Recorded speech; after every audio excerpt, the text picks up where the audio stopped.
we should be live now. Okay, so welcome. This is the Crimewatch rewatch. I am your host. Busy week on the channel. I had a new No Blue Box Allowed video go out this week. It was supposed to come out last Sunday, but the BBC said no. But anyway, that review of First Man in the Moon, that should now be available on my channel. And I released a video about Nathan Oakley's new book, if that should ever come out. I released that on Thursday. So that's something for people to enjoy when they get the time. But anyway, what we're doing here, the Crimewatch rewatch. So basically, we're going to be watching an old edition of BBC Crimewatch. We're going to watch the reconstructions, listen to what the police have to say, and then I'll be able to tell you all what I've been able to find out about each case, if anything at all, and tell you whether these cases are solved or if they're still unsolved. And as ever, I do always remind people that these are real cases, real victims, real crimes. So we do always need some degree of sensitivity here. With that, cue the intro.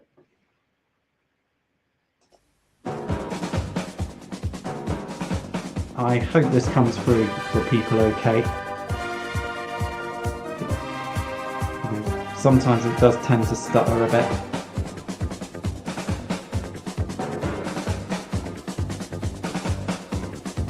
Hello and welcome to the programme where you can help solve crime. As always, what you see tonight will be for real witnesses reconstructing real crimes in the hope that you'll spot something or someone that you've seen before. If you do, the detectives behind me are waiting for your call.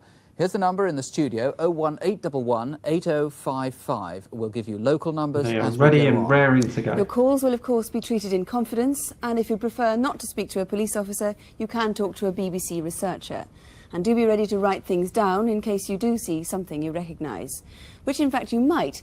Last month, well over 2,000 people called, and once again we can report some positive results. For example, last month we reconstructed an armed robbery at Church House Antiques in Weybridge, Surrey. Wallace and Mary Foster were attacked in their own home, and Mr. Foster was shot 3 times.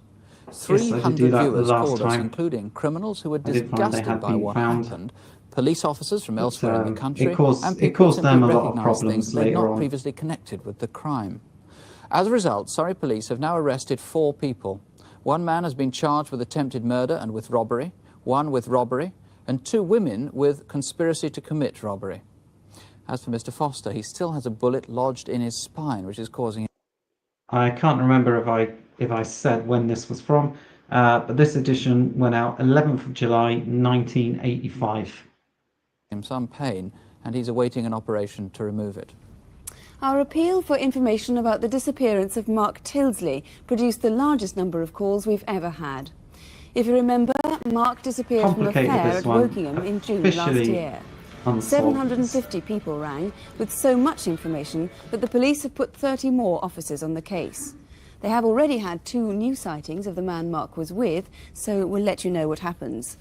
And Lothian and Borders Police are still receiving information about the dramatic robbery in Edinburgh. The security van, which was robbed, chased and almost caught the getaway car.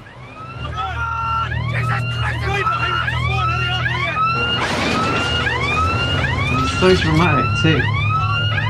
It's disappointing. A viewer gave an important new lead on that blue Cortina. He saw it in the Livingston area on the morning of the raid. And Edinburgh Police would like the man who's rung on 2 occasions asking for Sergeant Brown to ring him again now on Edinburgh 311 3131. That's 031, the code for Edinburgh, 311 3131. And Thames Valley Police wanted to interview a man in connection with an engineering deal, if you remember. Over £160,000 in cash had simply disappeared.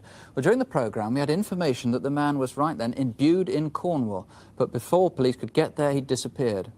2 days later, in the fishing village of Polruan, another viewer saw him in the Lugger pub. Finally, on the Sunday, at the Quayside guest house, locals managed to keep him talking until the police arrived.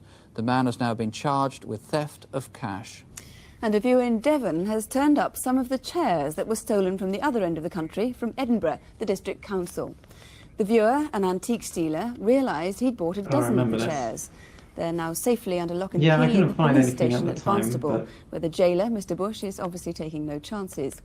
If you've seen any of the remaining 52 chairs, we'll be waiting for your call. Now, before our first reconstruction tonight, an urgent appeal.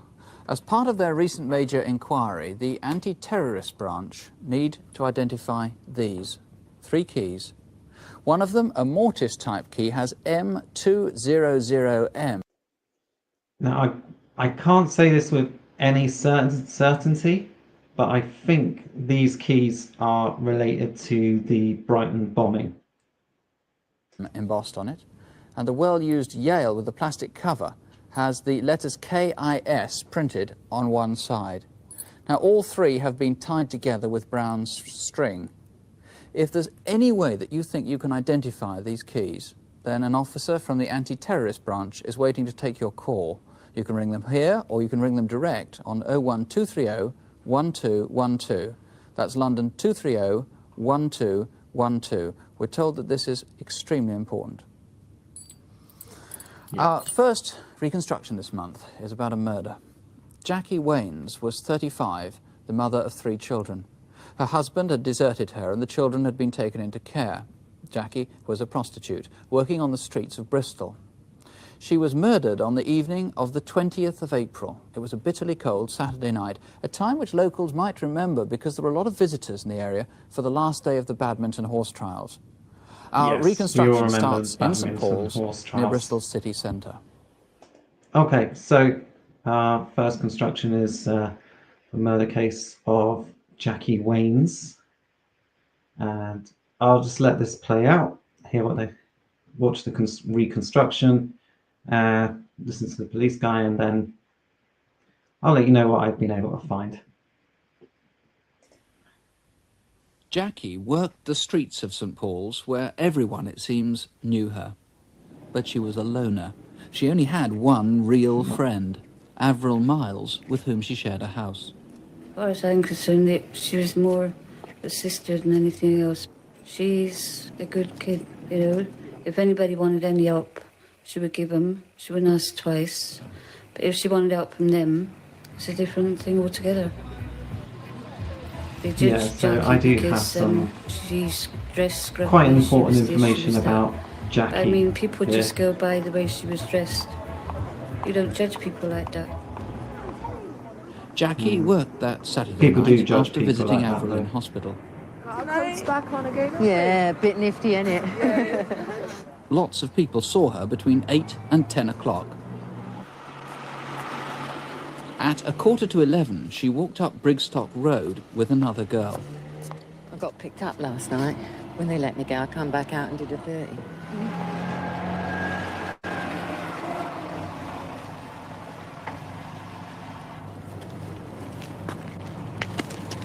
The red Cortina was parked on the corner of Hepburn Road, where Jackie lived.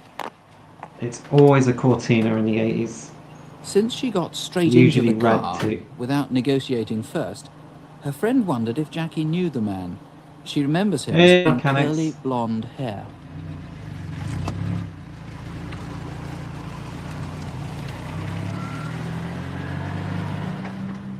He turned right at the top of Brigstock Road into Ashley Road.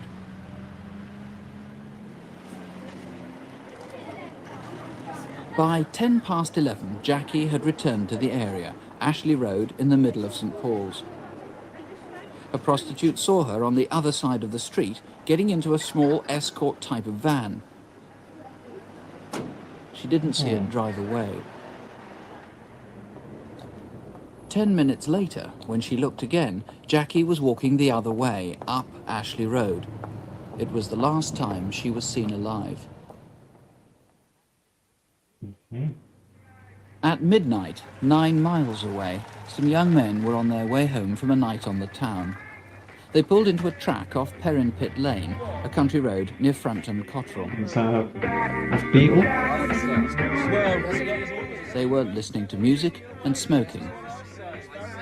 They had no idea of what was to happen in the next 20 minutes.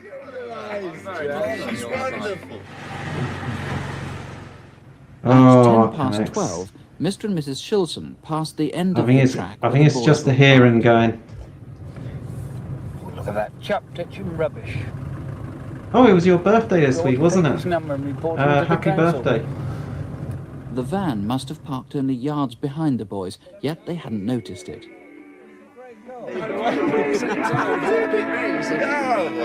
Darts, I'll take you on a darts next time. But at about 12:15, sometime after the van had gone, they did see a dark Cortina arrive. Told you, always a Cortina.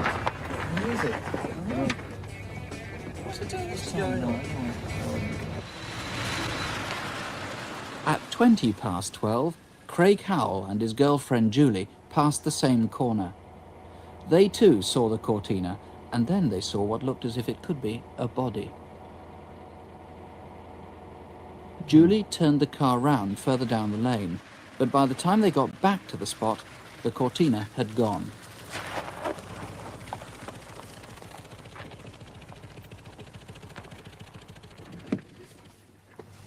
Ford Cortina, the criminal's car of choice in the 80s.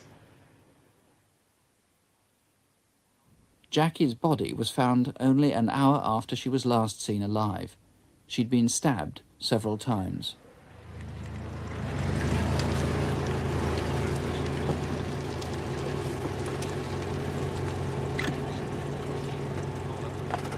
I want people to help the police to find him before he does it again.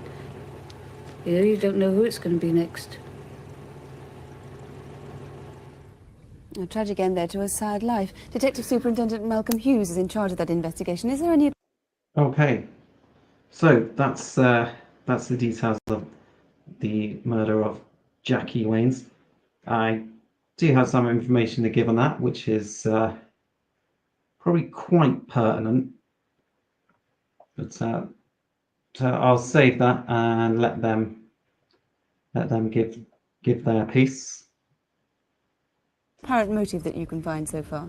Well, the motive certainly isn't robbery, because when her body was found, she still had money with her. There are two possibilities, really, I think. One, that she had some sort of argument with a client of hers. Or the more sinister possibility that somebody went out with the express intention of killing a prostitute, or Jackie in particular. She didn't seem, from what I know, to have been a very argumentative sort of person. No, that is quite true, and it seems that the latter is the case, and we seem to have a very dangerous man still at large. Now, you need to trace a number of people, as we saw in our reconstruction. First of all, the man in the red Cortina with the curly blonde hair. Yes, we know that at about 10:45 p.m. that night, she got into a red Cortina in Brigstock Road. All the indications are that she may have known this man. He's a man with blonde hair, fair hair, which was curly and may have been highlighted. And they drove off into Ashley Road. Now, if she did know that man, she may have had some conversation and told him of her intentions that night, which of course would be important to us. So you'd like him to come forward. You'd also like the man who was seen there in the escort type of van. We don't know exactly what sort of van it was or even what colour it was, but we need the man who was driving that van to come forward. Yes, at about 11:10 in Ashley Road, she was seen to get into a van, which is the same size as an escort van, but we don't know the colour of it. That man is important, but he appears to be the last man that we know that spoke to her. Right, if we can just get the geography straight of the area. Jackie's body was actually found there at Frampton Cotterell, which is a small village about 9 miles north of the centre of Bristol. How long would it have taken, in fact, to drive there on the M32? It takes about 15 minutes, in fact. But of course, Jackie could have been murdered anywhere between St Paul's and the spot where her body was found and taken there and dumped. Right. Well, it was in Perrin Pit Lane where she was found, and there's a bridle path, This is a which we're going guy to see in a who minute, hasn't had which much is where sleep those lately. two boys were parked. Those boys were parked listening to music. There it is, and there's the track where they were listening to the music. And their body was dumped just about 10 yards behind their car at the start of that bridle path. Is that right? Yes, that's right. Amazing. Now, 10 what yards about away. the white van that was seen in that lane, Perrin Pit Lane, by the couple passing by? Yes. I believe this is probably the most important sighting of the lot. Mr. and Mrs. Shilston drove past there at about 12:10 on the Sunday morning. They saw the white van, and standing beside it, they saw a man who's described as slim build, wearing blue jeans and a multicoloured bomber jacket, similar in every respect to this one. It's not an entirely uncommon jacket, but... No, indeed it's not. They're quite popular, but we know that man was Looks wearing like he was answering a call of now, nature. at his feet, he had a white bundle, a large white bundle, they described it as, and I believe that was the body of Jacqueline Waynes. The van itself is white. It's rather larger than a transit-type van, and more importantly, it had on the offside some damage. It looked like an impact mark and some scratches, as you can see there. Now, we would obviously want to locate that vehicle, and certainly we'd want to locate a man who wore a jacket like this, who would have access to a vehicle like that. And it's just possible that somebody may have patched up that damage on the offside of that van. Yes, indeed. If anybody knows of a vehicle which has had that sort of damage repaired, then of course we would want to talk to them. Of course. Check And the also the local man driving the mechanics. dark-coloured Mark IV or Mark V Cortina that we saw there. Yes, that's intriguing. He hasn't come forward. I believe he must have seen something. It's very important that I see him, and I'm quite prepared to see him anywhere and in complete confidence. Now, you've never found one of her shoes. That might provide a clue if you can find the other one of her shoes. Yes, that's true. Jackie was wearing a pair of shoes. And this is the right one. The left one is missing, despite quite an extensive search. We haven't found it. If anybody has found or knows the location of a sandal like that, then of course we would want to speak to them. That's a bit of a long And shot, all these that people one, would isn't like it? to come forward, and it is in absolute confidence, of course, isn't it? Yes, indeed. I'm not interested on why those people were down in St Paul's, if they were looking for the services of a prostitute. That doesn't worry me. I need their help. And I would want them to come forward and talk to me tonight in confidence. It is technically a crime. Like that. Yes, indeed. Thank you very much indeed. If you can help, please do ring us. It is in absolute confidence. You can speak to a BBC researcher if you prefer. The number 01811 8055, or you can call Avon and Somerset Police at Bristol 565 333. That's 0272, the code for Bristol, 565 333. And now with... Sorry, Nick. Okay, so this case, the murder of Jackie Waynes, what possibly might have been a difficulty for the police in this case was that Jackie Waynes had a double life, and her real name was actually Linda Guest. She had two homes as well, and I think that would have caused a bit of difficulty for the police in the early stages, because that was initially who they identified her as, and that was who they initially started asking inquiries after. But no one knew who she was, who they were talking about. So that would have created a bit of confusion. I suspect it was a deliberate decision by Crimewatch team there to call her Jackie Waynes on here. So and there's also a slight discrepancy when I looked into it. It said her body was found by a couple who were just walking by, not the couple who drove past. But that's not massive. So apparently the police have took nearly 2,000 statements in relation to the murder of Jackie / Linda. But unfortunately it's still unsolved. So there you go. So if anyone's got any ideas, contact the Crimewatch team. All right.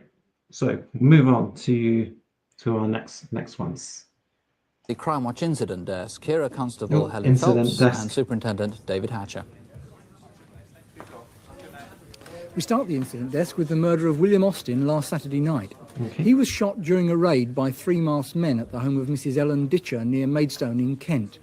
Mrs. Ditcher, who's 74, was also shot and is still in hospital. One of the men fired a crossbow, and that may be how you can help solve this appalling crime. A 6-inch crossbow bolt was found at the scene.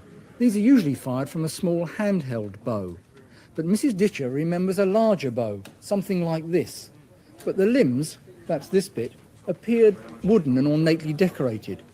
If you've seen anybody with one of these recently, or if you've had one stolen, ring us now so we can find these men as soon as possible. North Yorkshire Police. Okay, sorry, Helen.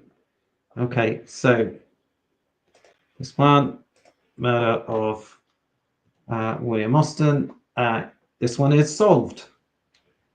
Yeah. So William Austin and Mrs. Ellen Ditcher, who employed him as a gardener. So William Austin's murder was solved.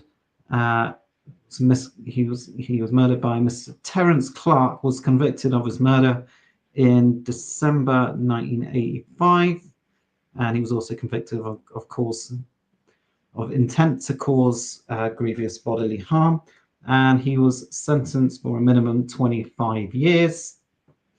And his son Martin Clark and Stephen Dougal were also convicted for 10 years on the crime of manslaughter. Okay, so we have our first solved case of the evening.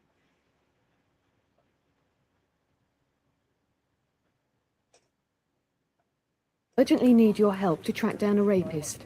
His most recent attack was on Wednesday the 12th of June on the York University campus. It happened just after midnight near this lane. It's a route many students use as a shortcut. A man was seen riding a red moped slowly down the lane. He was wearing a dark leather jacket and a light-coloured crash helmet. He parked his moped halfway down the lane. Now, we are anxious for this man to ring us now and eliminate himself from the inquiry. They also want to trace anyone who came home late that night spattered with mud. But there was another attack 2 weeks earlier in the same field. It happened on the night of Friday the 24th of May. This is a Crimewatch video fit of the rapist. He was about 5'10", well-built and spoke with a Yorkshire accent. He had a weather-beaten complexion and his hair was slightly receding.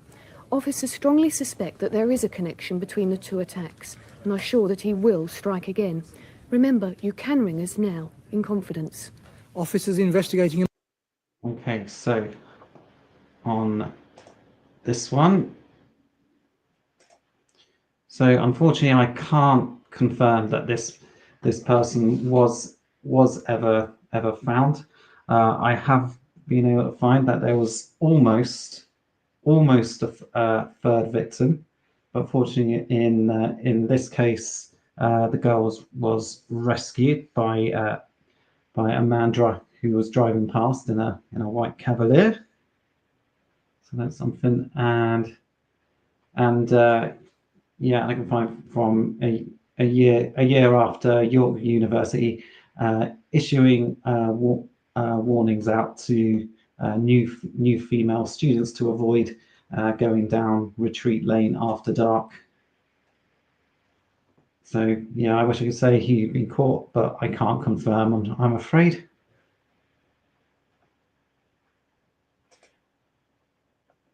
Okay.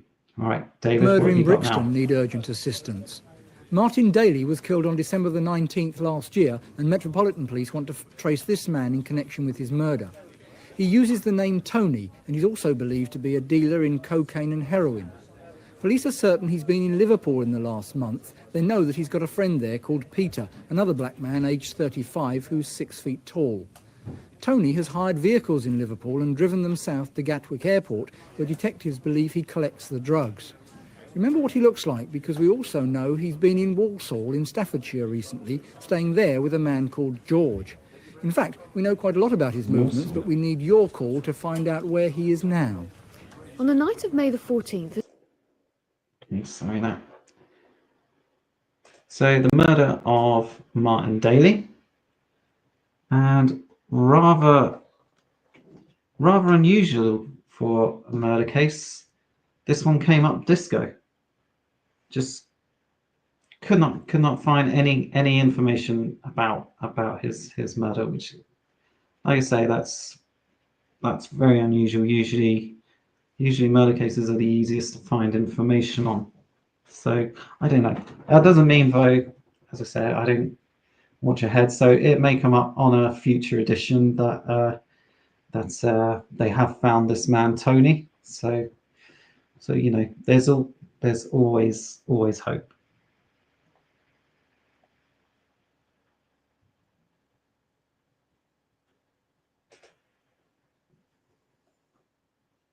Smoker's Paradise was burgled. The House of Pipes Museum in Bramber, Sussex, has probably the largest collection of antique pipes in the world. After breaking in through the roof, the burglars opened the presentation cabinets and stole 200 of these German pipes. Collectors would recognise them easily as 19th century meerschaum pipes. You can see from some they left behind that they're quite extraordinary.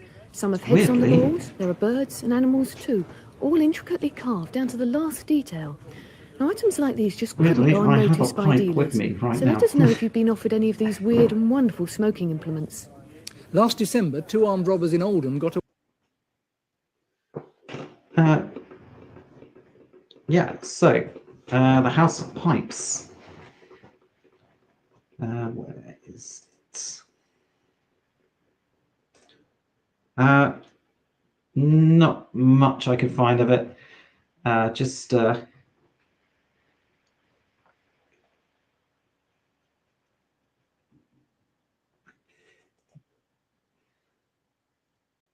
thanks, we're back on Ghostwatch.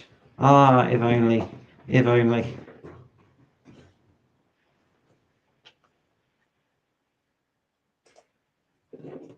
Yeah, it was me. It was me. This was supposed to be a prop I was going to use in my last video, but I forgot about it. Okay.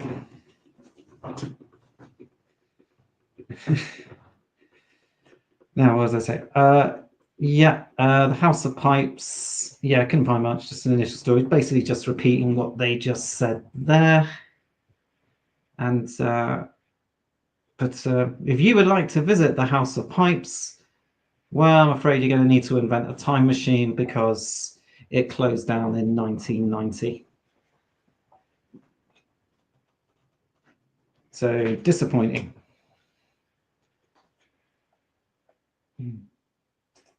Right, what's the next one? Away with a large Christmas bonus, nearly £500,000. It happened on the 20th of December as a security van drove through the Daisy Nook Country Park. A couple of hundred yards further on, the van would have passed this suitably named landmark. Police investigating the robberies suspect that the money is still being stored somewhere. It was carried in 41 ammunition boxes like this. None of them have turned up yet. They were loaded into a box van similar to this Ford D series van stolen in Manchester the night before the robbery. That's the most boxy looking van I've ever seen. Part of the cash was in £20 notes. These are some of the serial numbers that have been circulated to all national banks, and so far none of these new notes have reappeared. A reward is being offered for information leading to conviction or recovery of the money. It's £48,000. So if you know anything, can you afford to keep quiet? Police in West London are keen to speak. Okay, so robbery is generally quite difficult in fairness, so yeah, I'm afraid this one was disco as well. But as I say, you know, it might turn up in a future episode. So, you know, keep the faith.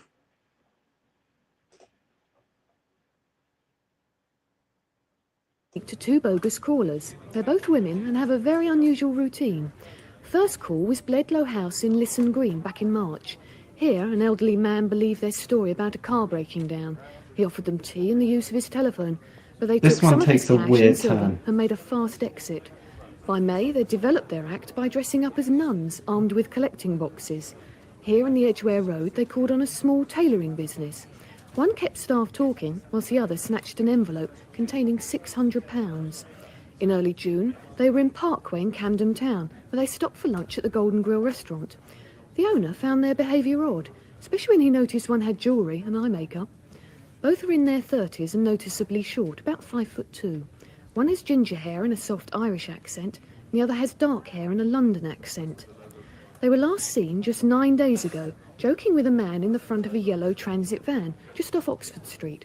Give us a call if you've seen them, or if you can help with any of this month's incident death cases. And again, the number to ring if you can help is 01. Yeah, so indeed, nuns with guns, nuns on the run. Yeah, that feels like a story I should be easily able to find on the British newspaper archive. Robbers dressed as nuns, but no, it's disco. You know, some people have bad habits. But there you go. So hopefully something will turn up on that story.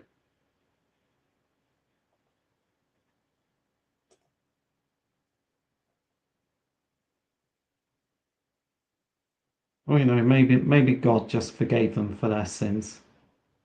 811 8055. That's 01 811 8055. Now, until recently, criminals as much as anyone considered stealing from a church quite unacceptable. Seems now the reverse is true. Churches, unlocked and often full of treasure, are uniquely vulnerable to burglary. Robert Runcie, the Archbishop of Canterbury, told Crimewatch he believes that our cities and our countryside are impoverished because churches are so often closed for their protection. In fact, each year, 1 in every 4 churches is either vandalised or burgled, and over £1 million worth of church property is stolen. There's no obvious pattern to these crimes, but it does seem that in many cases, obviously the a lot thieves of valuable aren't stuff amateurs. In February, in Stoke-on-Trent at St Mary's and Chad Parish Church, a 10-foot by 5-foot oak crucifix was stolen. It's worth £2,000, and it was cut down and removed from where it stood outside the church. You'd think someone would notice in if May you were this walking year, around St Andrew's and you Church had a in Gateshead 10-foot was broken into at crucifix night. in your house. The safe was forced open with a pickaxe, and £6,500 worth of communion silver was stolen. And near Doncaster, at the beginning of April, St Catherine's Church in the tiny village of Loversall had nearly £2,000 worth of antique furniture and brass stolen. The real mystery about these thefts is where the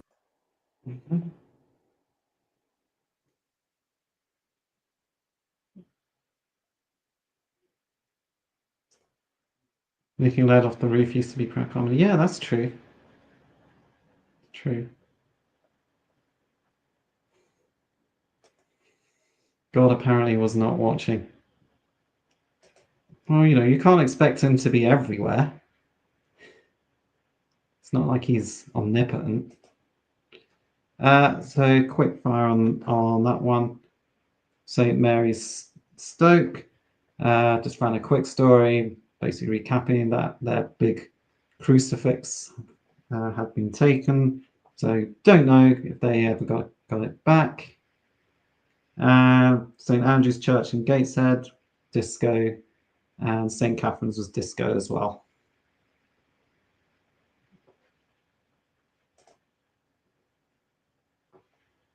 Oh God, I hate when it's disco. Criminals sell the items that they steal. There has to be a market. You're about to see a reconstruction which involves 2 thefts, one in Gloucestershire and one in York. On the face of it, they're quite unconnected. It may prove they're more than a coincidence that the relics stolen are very similar. The story begins in Tewkesbury in Gloucestershire. Tewkesbury Abbey on a winter's afternoon. It was Monday, the 28th of January. Among the Abbey's most valuable relics is this 14th century Madonna and Child. It's valued at £34,000 and one of only 2 in the world. The handyman, Malcolm Isles, noticed 2 men in the Abbey that afternoon. They appeared to be taking a rather closer interest in the layout of the church than most tourists do. Digging up tiles. One was about 5'8" with dark hair, and the other was taller with light collar-length hair.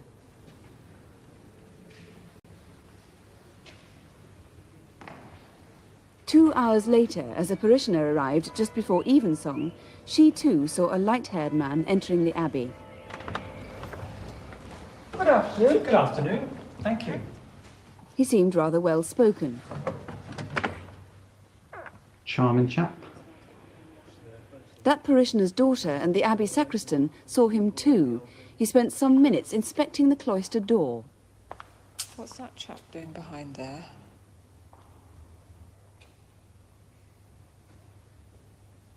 Oh, love that acting. 6 p.m. The sacristan shut the abbey as usual. Police now know that sometime that night a wooden bench was used by someone as a ladder to one of the windows.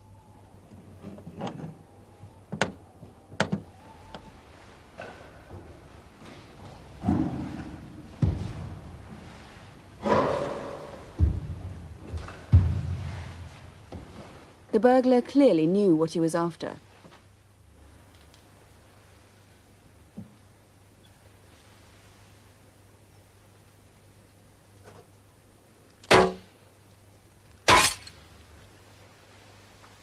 He'd got to the Madonna and Child despite the specially toughened glass.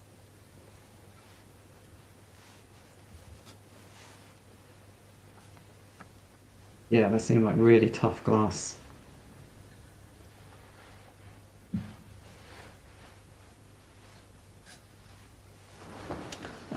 The escape was made by picking the lock on the cloister door.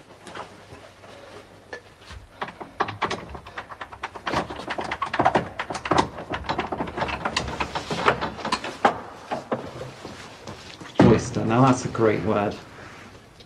York, 5 months later, Friday the 14th of June. St Olave's Church, Marygate, is 11th century, an active place of worship and a tourist attraction.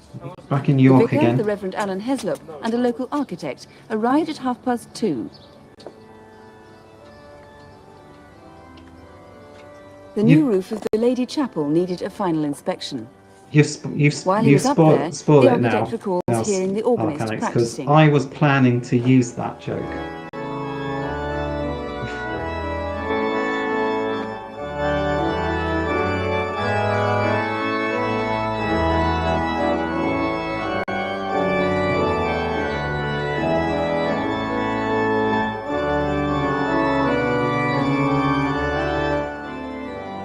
At around 2:45, the Reverend Heslop paused to listen to the Bach prelude. There was one other person enjoying the music, a local visitor who also remembers admiring the alabaster Madonna and Child, an 18th century statue greatly valued by the parishioners.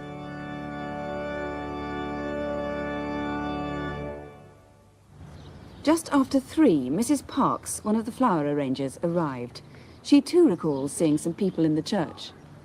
When I came through the door, I just glanced round casually, and standing with his back to me, looking right down the church, there was a man dressed in fawn clothes with a fawn bag. There were a couple of tourists about halfway down. I don't know, is it wrong to say things about that when a story is about a church? I was vaguely conscious all the time of people moving about, as they would walking up and down on stone floors, and of the noise that's made when the front door slams back shut behind someone. I finished the vase, then I carried it outside, down the side aisle. I just noticed out of the corner of my eye that there was no statue on the plinth. Between 3 and 3:30, it had been stolen. To remove a 2.5-foot statue secured to a steel mounting was almost certainly a doing it during the professional middle job. of the day, you like that? Sergeant Richard Hall, let's take the York robbery first, the St Olave's Church one. What do you hope to find out? Yeah, so but it's like there is a lot of expensive, valuable stuff inside churches. I think you'd have a hard time trying to sell any of it on, but I'm sure you could melt it down into like gold and silver and whatever, and make a lot of money from that. Well, we hope to trace the person that was seen in there that afternoon. The York police haven't managed to trace yet. All we can say is he was dressed in fawn clothing and carrying a fawn bag. It was Friday the 14th of June. Now, people won't remember that date unless they go back in their diaries. You want anybody who's in St Olave's Church? Between 3 and 3:30 that afternoon, in particular. Just to call you? Yes. OK, they might have some information. Now, what about the Tewkesbury one? What do you hope to find out there? Well, again, there were two people that we haven't traced that afternoon, acting very suspiciously in the Abbey. They were seen by several people, parishioners. I don't know. The particular one man was 6 foot tall. He had fair curly hair down to his shoulders, and he's described as having his eyes wide apart. Could be foreign looking. We're anxious to trace him and a smaller man with dark hair who was seen with him, acting suspiciously, in fact, by the doorway where the offenders escaped. Did he have a foreign accent? He had what described as a good accent, cultured accent. Right. A good accent. Now, the Madonnas themselves, if they've been sold to a dealer, what would they know about them? How would they recognise them? Well, the small Madonna from Tewkesbury Abbey is thought to be only one of two in the world at the present time. It is slightly damaged. The offender may not have known that when he stole it, because I think he stole it to order. It's got a slit in the back of the ivory running about 4 inches from the base. Right, and what about the York? The larger one, the crown on the child... Yeah, you'll have a hard time selling that on. It's been damaged in the past and has been stuck on. So there would be evidence that it's been repaired. Right, that's 2.5 feet tall. Now, for somebody to steal this, you say they stole it to order. This is organised. It's definitely organised, and it's a sorry day that we've got to lock our churches and cathedrals and abbeys, because there's some marvellous stuff on show. Indeed it is. Well, good luck. If there's anything that you can do to help, please do call us. The number here, if you think you can help, 018118055. There are detectives from both inquiries in the studio. Of course, if you prefer and you want to talk in confidence, you can speak to a BBC researcher. Yeah, always speak to the BBC. Except when they're trying to make copyright claims for perfectly legitimate use. But anyway, so the fallen Madonna with the big boobies, which is a joke absolutely nobody else has made in here tonight. Yeah, so I could find an initial story about it being stolen. It being valued at £10,000 by Mr. Arthur Nagus. And if anyone remembers who Arthur Nagus was, he was an antiques expert and one of the original hosts on the Antiques Roadshow. Which is a shame there's no Aladdin's Cave this week, actually, but never mind. But yeah, other than that, it was so hard to find any other information on this that when I looked on Google, it just outright denied that it had ever happened. Then we go to St. Olave's Church in York, I think it was, wasn't it? York. Yeah. Couldn't find if that statue had ever been recovered. But apparently they, on the back of it, they did implement a whole new inventory system, which was going to make it a lot harder for thieves to sell on what they stole. So you know, there was at least some action that came on the back of this.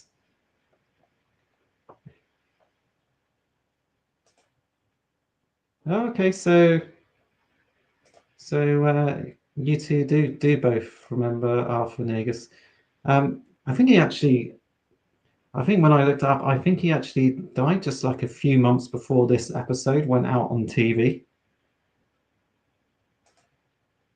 That may be me misremembering that.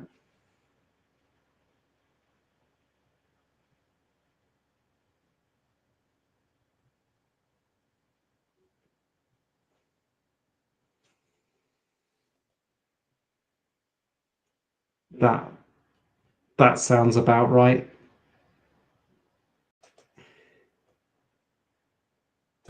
Can't trust AI. Well, now the Crimewatch protocol. There are 3 people police need to trace tonight. With the details, David Hatcher. Right, go. Our first face is a familiar one. His real name is Sidney Noble, but you're more likely to have heard his nickname, Dr. Death. In April, he went missing from an open prison where he was serving a 10-year sentence for drugging old people and then stealing their money. Since May, 6 similar offences have been committed from Southend to Weston-super-Mare. The man, who usually arrives by taxi, pretends to be interested in property or gardening. When he gains entry, he says he's a doctor, able to treat rheumatism. Sidney Noble is 57 and 5'7". He's got tattoos on his right forearm saying Stan and Vicky and a picture of a swallow. Now make sure he doesn't fool you. He looks quite smart and is well spoken. And ring us now if you've seen him. We also need to find this.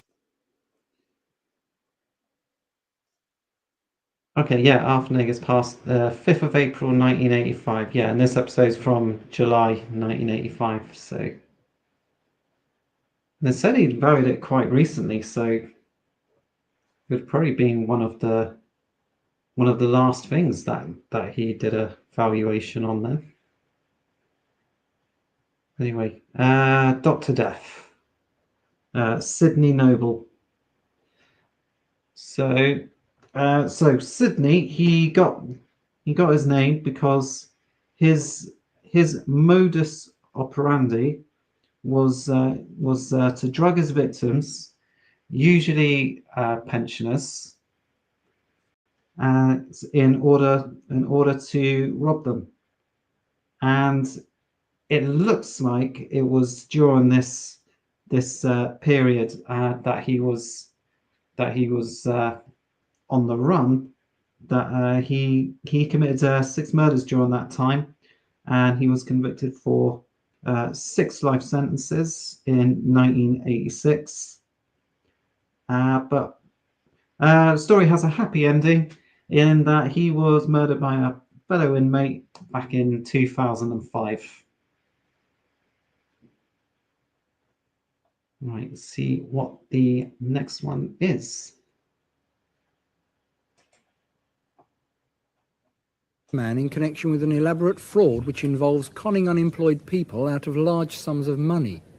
This advertisement has appeared in newspapers all over the country, offering skilled jobs in Indonesia, working for a company called Anglo-Dutch Overseas Development. Every applicant is offered a job and they're then asked to send £290 to the address in Rotterdam towards their airfare. But the ticket, the job and the company are all bogus.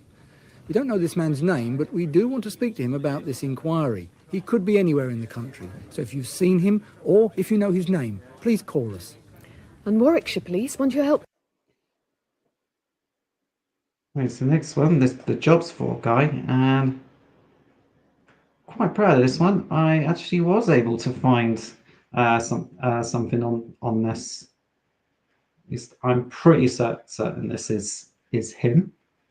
But yeah, it looks like following this edition of Crimewatch, the guy was found, and he was in an address in Rochdale. And now I haven't been able to confirm his name or what happened next, but you know, I do know that he was arrested. So that's good. 70s quiz show host.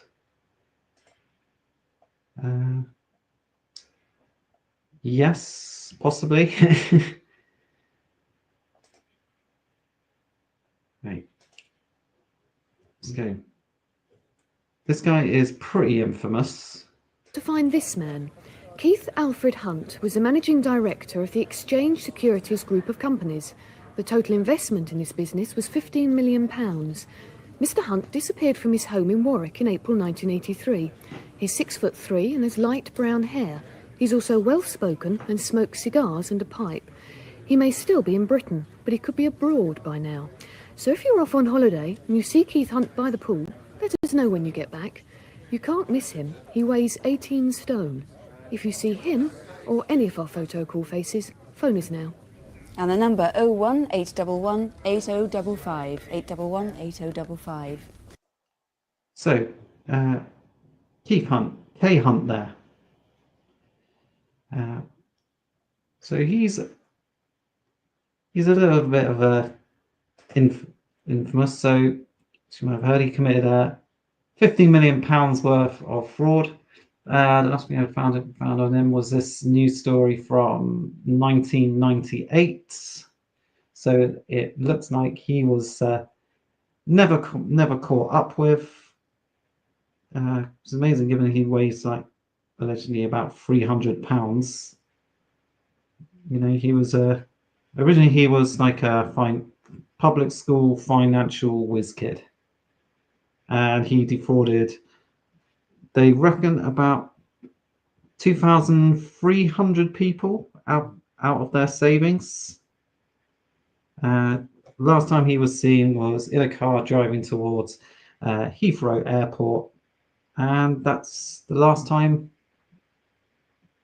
as far as I know, he's ever been seen. What a K Hunt.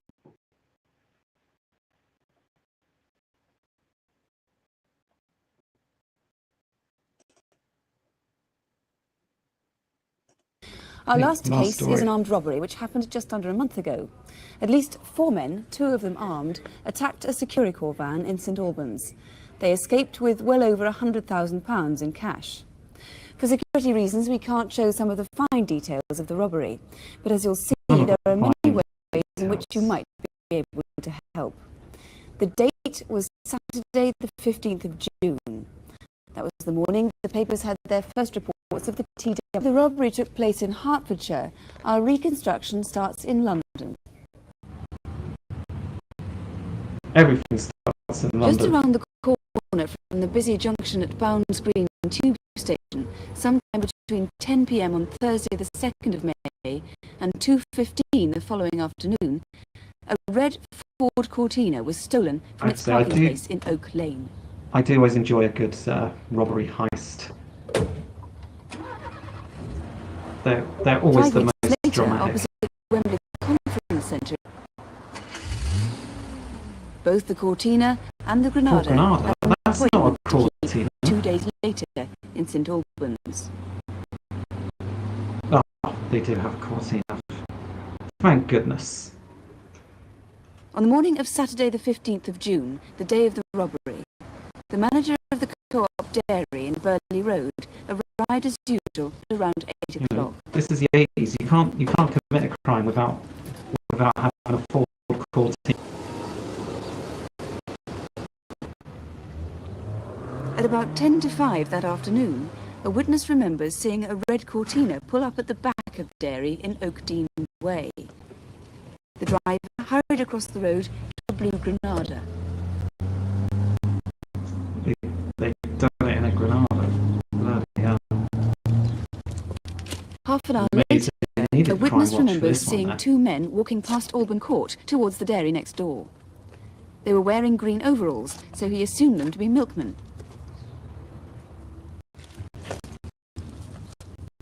He described the ones sitting on the wall the as being about vehicle 5 foot was 10 not to a 6 foot milk tall and thick set.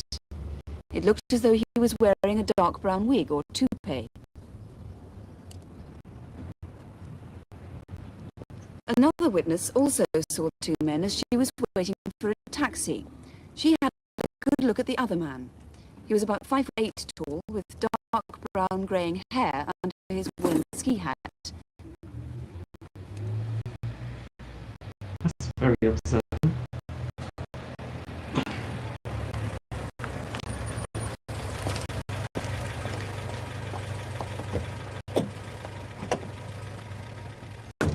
As her taxi pulled away, she glanced at the blue Granada that had been parked there for some time.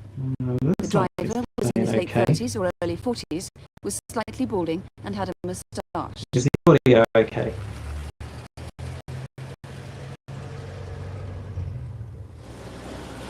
It was just after 5:30 that afternoon when a Securicorps van drove up Burley Road towards the dairy. The driver only vaguely noticed a milkman apparently washing the manager's car as he pulled up to make his regular collection of the takings. See if I can try and lower it.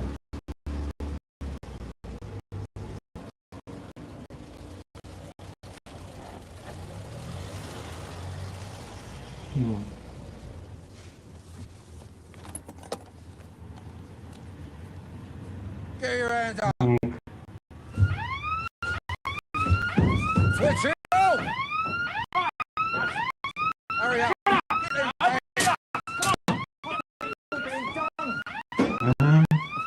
Right. See if there's anything. Plus the phone's dead. That's a lot. Come on. Do the tires.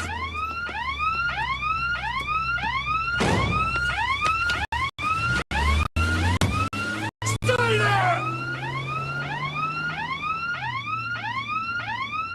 Chief Inspector Mick Howley is the man looking for the getaway. Now, they must have been seen. That was a noisy getaway. Where did they go? Well, they turned right at... Right. Well, I've lowered the settings a bit, so hopefully that should sort it out. Okay. Anyway, right. Yes, robbery on a dairy, speed free. So let's see what further info they have to give us. Out of Burley Road into Castle Road, right into Ashley Road, and then left into Selvarns Lane. Were they seen on that route, as far as you know? Yes, they abandoned the Blue Granada on the car park of the squash club. The vehicle was seen to contain 2 men. It was followed at that time by a white, family-sized hatchback, which we believe may be connected. And we know the numbers of those cars, and you've actually got number plates from them. Yes, both the vehicles. The red Cortina bore the false index plate very likely SE fake 115X. The Blue Granada A724 SJD. Now, most reputable companies that make up these plates keep records. So okay, appealing to anybody who may remember. So it seems to be working now. Right. Now, the men involved, you've got a very good description of at least one. Described as mid-40s, a long, chubby face. I don't know why it's dark hair. Why it suddenly started playing up for you, I'm afraid. 15 stone, believed to be wearing a wig. So his hair might not actually be dark. That is correct. Right, and you've got a good description, not quite so good, but a good description of a second man. Yes, the second man, slightly smaller. This is the one with the pistol. Probably 5 foot 8 inches. He was wearing a balaclava. He's slightly slimmer in build, ruddy complexion. Right. You recovered some of the bags in which the money was stolen. Tell me about that. Yes. 2 days later, on the Monday, this cricket bag was found in the River Lee between Tottenham and Lee Bridge. We'd obviously like to hear from anybody who saw anybody disposing of a bag such as this into the River Lee, either from the bridge or the river bank, because they may well be connected.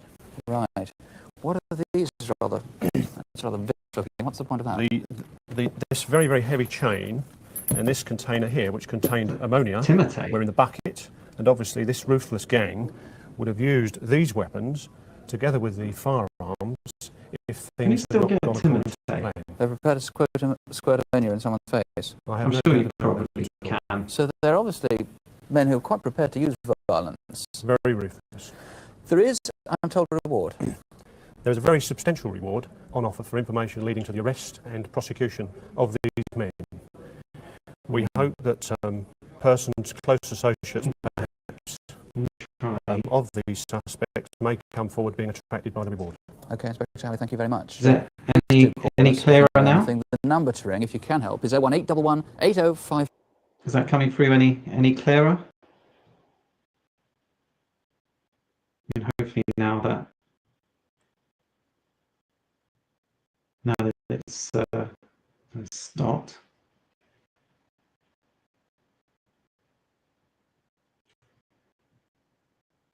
Okay, all right. Well, I do that. So, the Great Dairy Robbery. Unfortunately, I couldn't find anything beyond just this small, brief little news story, just recapping that three armed robbers got away with £100,000 from the dairy in St Albans, which is an amazing sentence to say. But like I say, hopefully, hopefully we'll find out more in the future. So there's one. It's a bit robot-y. Okay, all of a sudden. Okay, any better? And,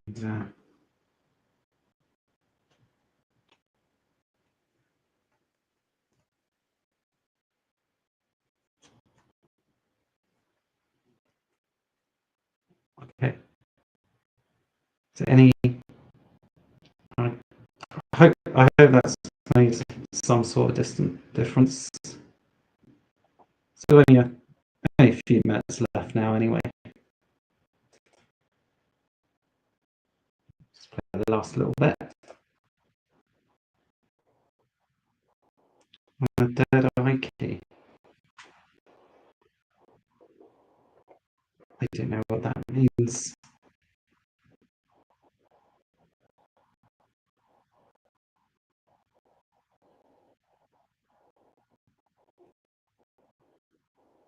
Means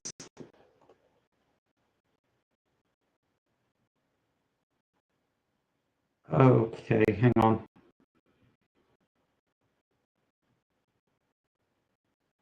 I've got something.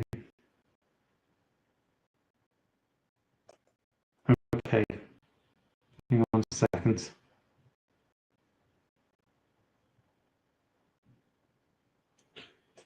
Let's move that a minute and then.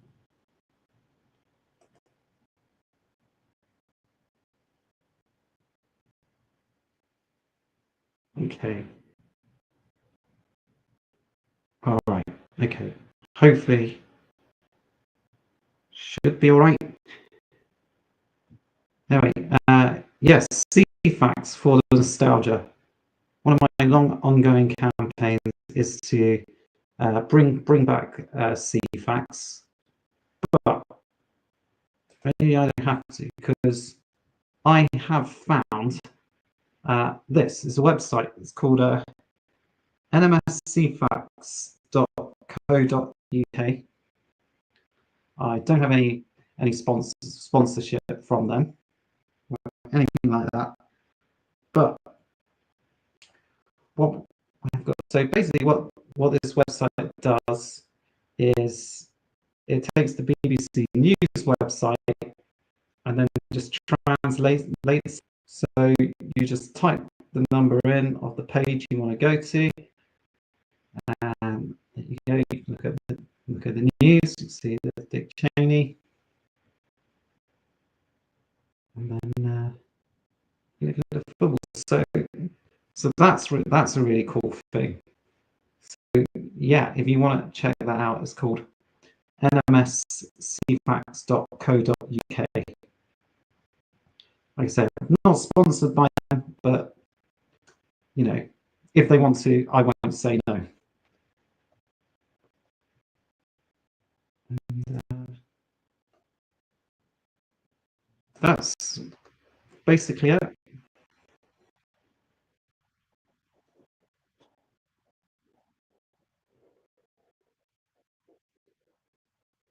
I think they have something to do with the Brighton bombing.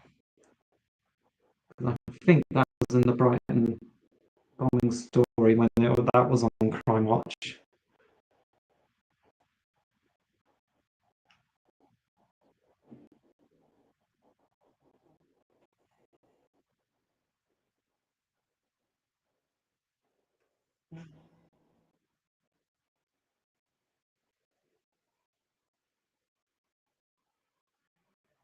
There you go.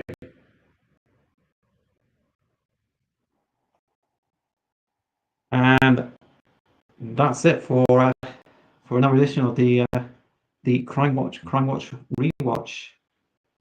I think I had a fairly good success rate in terms of the information I was able to find on these. You know, there's always a bit more disco than I'd like, but that comes with the territory.